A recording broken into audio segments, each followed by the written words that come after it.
Hello everyone, welcome to this video. इस video में हम सॉल्व करते हैं क्लास 10 का चैप्टर 2 जिसकी एक्सरसाइज 2.2। बिफोर हम एक्सरसाइज सॉल्व करें उससे पहले हम पॉलिनोमियल के जीरो एंड कोफिशिएंट के बीच में रिलेशन फाइंड आउट करेंगे। क्लियर है? वी नो हमारे पास क्वाड्रेटिक इक्वेशन होती है जिसके टू रूट्स एग्जिस्ट करते हैं। हम लेट करते हैं यहाँ पे क्वाड्रेटिक इक्वेशन को, that is A X square plus B X plus C is equals to zero. Now quadratic equation के टू रूट्स होते हैं। We assume let alpha and beta are the roots of this quadratic equation. So let alpha and beta are the roots of this quadratic equation. अब हमें alpha beta जो कि zeros हैं इस equation के, and A B C ये coefficient है, constant है इस इक्वेशन के, गिवन इक्वेशन के। क्लियर है? इनके बीच में हमें रिलेशन फाइंड आउट करना है। तो वो रिलेशन हम करेंगे find out sum of zeros से एंड प्रोडक्ट ऑफ जीरोस से। Sum of zeros that means alpha plus beta, इन दोनों का sum, that is equals to minus coefficient of x and divided by coefficient of x square. Now coefficient of x यहाँ पे है b and coefficient of x square है a, that is equals to minus b by a. So we can write alpha plus beta is equals to minus b by a. Clear है? This is sum of zeros. Now product of zeros, that is alpha into beta की value. Product of zeros alpha into beta which is equals to constant term divided by coefficient of x square. Clear? Now constant यहाँ पे हमारे पास c है and coefficient of x square is a. So we can write alpha beta is equals to c by a. So ये relation है alpha beta जो कि zeros हैं इस इक्वेशन के, a b x के कोफिशिएंट है एंड c कांस्टेंट टर्म है जिनके बीच में हमने रिलेशन फाइंड आउट किया है। ये चीज़ हमने एक्सरसाइज में यूटिलाइज करनी है। देखिए फर्स्ट क्वेश्चन है, हमें जीरोस हमने फाइंड आउट करने हैं और जीरो एंड कोफिशिएंट के बीच में रिलेशन बताना है कि क्या रिलेशन है। क्लियर है? नाउ इस क्वाड्रेटिक इक्वेशन को हम किस तरीके से सोल्व करेंगे? देखो X square minus two X minus eight, यहाँ से हम एज्यूम यहाँ पे है प्रोडक्ट हमारे पास माइनस एट आना चाहिए एंड सम हमारे पास माइनस टू आना चाहिए। तो इसकी दो वैल्यूज होंगी four and two, and four हमारे पास नेगेटिव होगा सिंस हमें माइनस टू वैल्यू चाहिए। क्लियर है? Minus four and two. अब नाउ यहाँ पे हमने पुट करना है X square minus four X plus two X minus eight. Clear है? नाउ यहाँ से x कॉमन लेंगे, x minus four, two common आएगा, x minus four. Now x minus four दोनों में से कॉमन आएगा and x plus two.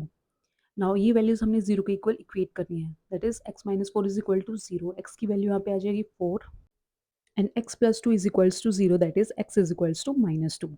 Now हमारे पास जीरोज आ गए हैं four and minus two, therefore the zeros are four and minus two. Now अब हमें रिलेशन फाइंड आउट करना है alpha beta that is four and minus to के बीच में एंड कोफिशिएंट के बीच में। क्लियर है? तो कोफिशिएंट और इनके बीच में रिलेशन के लिए हम क्या करेंगे? Sum of zeros and product of zeros find out करेंगे। तो sum of zeros alpha plus beta की वैल्यू होती है हमारे पास minus coefficient of x divided by coefficient of x square, coefficient of x square. अब यहाँ पे कोफिशिएंट ऑफ एक्स कितना है हमारे पास? माइनस टू, इस इक्वेशन में है minus two, and coefficient of x square कितना है? वन। तो हमारे पास वैल्यू हो जाती है प्लस का two, minus minus plus and two. Clear है? सम ऑफ जीरोस हमारे पास आ गया two. Now we find product of zeros that is alpha into beta की वैल्यू फाइंड आउट करनी है। क्लियर है? That is equals to constant term divided by coefficient of x square.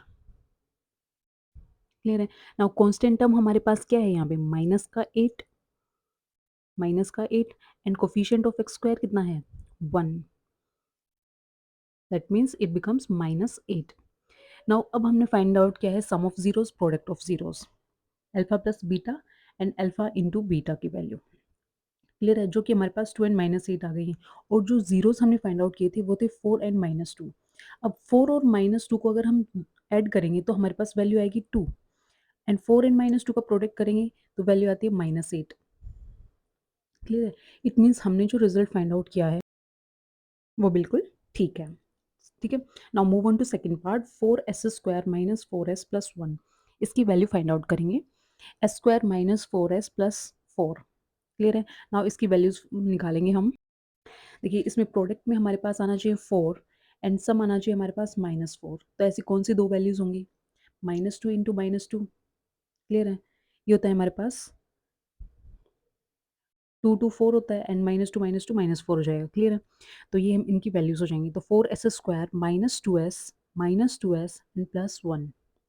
Now यहाँ से सॉल्व करेंगे 2s माइनस 1, यहाँ से -1 common लेंगे, 2s माइनस 1, क्लियर है?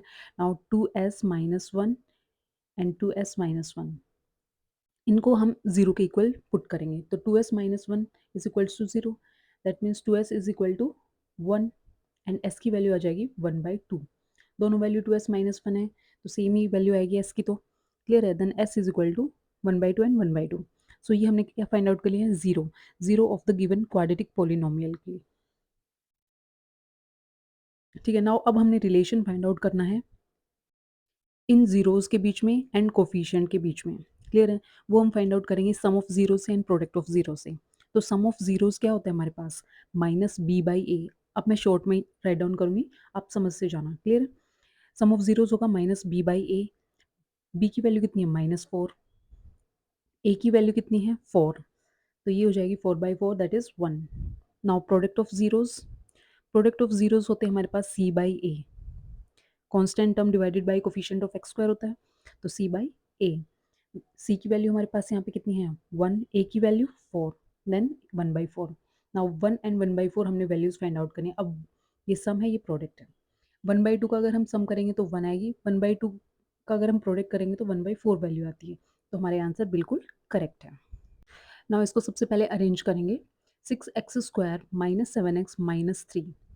नाउ इसकी वैल्यूज निकालेंगे अब हम, x² minus 7x minus 18, clear है? इसमें प्रोडक्ट हमारे पास आना चाहिए 18, वो भी नेगेटिव, एंड सम आना चाहिए -7, क्लियर है? तो 9 टू ज़ा 18 होता है, नेगेटिव टर्म चाहिए हमें, और वो भी -7, तो -9 हो जाएगी, क्लियर है? अब इसको पुट करेंगे, तो 6x² plus 2x minus 9x minus 3, 2x common लेंगे, तो 3x प्लस 1 माइनस 3 कॉमन आएगा, 3x प्लस 1। अब इसमें से 3x प्लस 1 कॉमन हो जाएगा, 3x plus 1 and 2x minus 3। अब इनको 0 के इक्वल पुट करेंगे, तो 3x plus 1 is equals to 0। x की वैल्यू हमारे पास आ जाती है यहाँ से -1/3, एंड दूसरी साइड से 2x minus 3 is equals to 0। यहाँ से x की वैल्यू फाइंड आउट करेंगे, x is equal to 3/2, clear है? नाउ अब हमने रिलेशन फाइंड आउट करना है इन जीरोज एंड कोफिशिएंट के बीच में, वो हम निकालेंगे सम ऑफ जीरोज से, sum of zeros and product of zero से। -b/a, माइनस b की वैल्यू कितनी है? माइनस का 7, एंड a की वैल्यू कितनी है? यहाँ से निकालेंगे, देखिए इस इक्वेशन से, ठीक है? a की वैल्यू है 6, तो 7/6 is the value of sum of zeros. Now product of zeros निकालेंगे, that is alpha into beta की वैल्यू निकालेंगे, वो होती है हमारे पास c/a के इक्वल। c की वैल्यू यहाँ से हमारे पास -3 एंड a की वैल्यू 6, तो हमारे पास आंसर आता है -1/2। अब इन दोनों वैल्यूज़ को अगर हम सम करेंगे तो 7/6 आना चाहिए, प्रोडक्ट करेंगे तो -1/2 आना चाहिए। अगर ये आता है तो हमारा आंसर बिल्कुल करेक्ट है, ठीक है? नहीं तो हम दोबारा वेरीफाई करके देखेंगे। नाउ फोर्थ पार्ट में 4 u कॉमन आएगा, अंदर बचेगा हमारे पास u plus 2। Now 4u is equals to 0, then u is equals to 0। u plus 2 को 0 के इक्वल पुट करेंगे, तो u की वैल्यू आ जाती है हमारे पास माइनस का 2। Now sum of zeros and product of zeros निकालेंगे, तो सम हमारे पास होता है -b/a के इक्वल। मैंने शॉर्ट में लिख रही हूँ, आपको अच्छे से पूरा लिख के और तब सोल्व करके आना एग्जाम में, क्लियर है? -b/a -8/4, then it is equals to -2। Now product of zeros c/a, c की वैल्यू कितनी यहाँ पे है ही नहीं, इट मीन 0, a की वैल्यू 4, आंसर इज 0। तो u की वैल्यू जो आई है उसको सम करेंगे तो -2, प्रोडक्ट करेंगे तो 0 आना चाहिए, क्लियर है? Now move on to fifth part, t² -15, इसको लिखेंगे t² प्लस 0t माइनस 15। अब हमें एक आइडेंटिटी भी पता है कि a² माइनस b² किसके इक्वल होता है? a² माइनस b², ये होता है a plus b into a minus b के इक्वल होती है। वो ये आइडेंटिटी हम यहाँ पे यूटिलाइज करेंगे। देखिए t minus √15 and t plus √15, इसको इस तरीके से लिख सकते हैं ना, तो ये हमारे पास ये इसको अब 0 के इक्वल लिखेंगे। t minus root 15 is equal to 0, t की वैल्यू आ जाएगी root 15 and t plus root 15 is equals to 0, that means t is equals to minus का रूट 15। नाउ 2 वैल्यूज़ हमारे पास आ गई हैं रूट्स। अब सम होता है हमारे पास minus b by a, minus b की वैल्यू कितनी है यहाँ पे 0, b है ही नहीं, एंड बाई 1 दैट इज 0।